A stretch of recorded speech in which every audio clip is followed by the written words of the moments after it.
Our Verify team has been working on fact checks for you throughout the evening. Political reporter Brandon Ritterman's along now with that. Yeah, and we expected the president to focus on immigration like he talked about, Kyle, and he made a passionate argument for changes. But in one part of the speech, he gave this account of one of the programs we have to allow people to come into the country legally.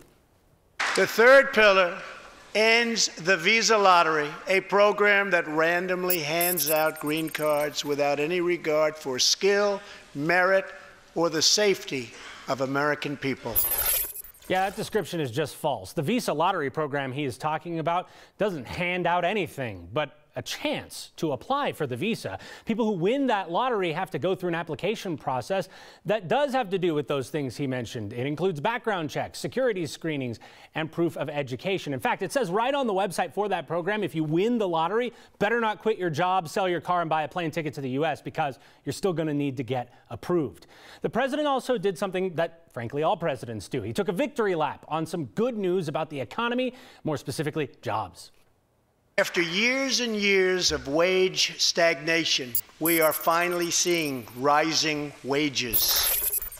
Rising wages, absolutely true, but it is important to know that wages started growing in 2014 in the wake of the Great Recession. And even though wages went up the first 3 quarters last year, weekly wages, they actually went down $10 in the last quarter of 2017, something that is likely to improve again when the next report comes out because of the money companies are paying out after the tax reform package that the president recently signed. President Trump also got into automaking jobs. The president talked about plants moving back into the U.S. from Mexico, which is happening, and foreign car companies opening up new plants in the U.S., but how he portrayed it doesn't ring exactly true.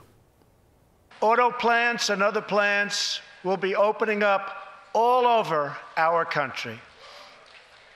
This is all news Americans are totally unaccustomed to hearing.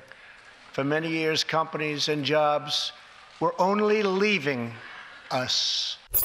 Only leaving? Yeah, not quite. New auto plants have actually been opening up in the U.S. for decades. And in fact, you see right there, foreign auto companies opened 7 plants in the United States during an 8-year span between 2005 and 2013. They created some 20,000 plus jobs in those years. It's been going on since the 80s, Kyle.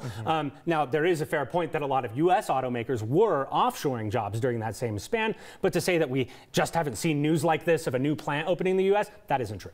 That bit about immigration and the visa lottery was a real whopper. When it comes to so much of the economic stuff, it appears to be just a measure of credit. How much credit do you assign to a president in his first year? Absolutely, and the reality is that the president took over at a good time. President Obama took over in the depths of the recession. He saw lots of growth because the economy works in cycles, and now he's taking over, President Trump is, in this time where we're on the upswing. How long does that upswing keep going? How much credit or blame does he deserve if it does or doesn't? That's all going to be hashed out as we move forward.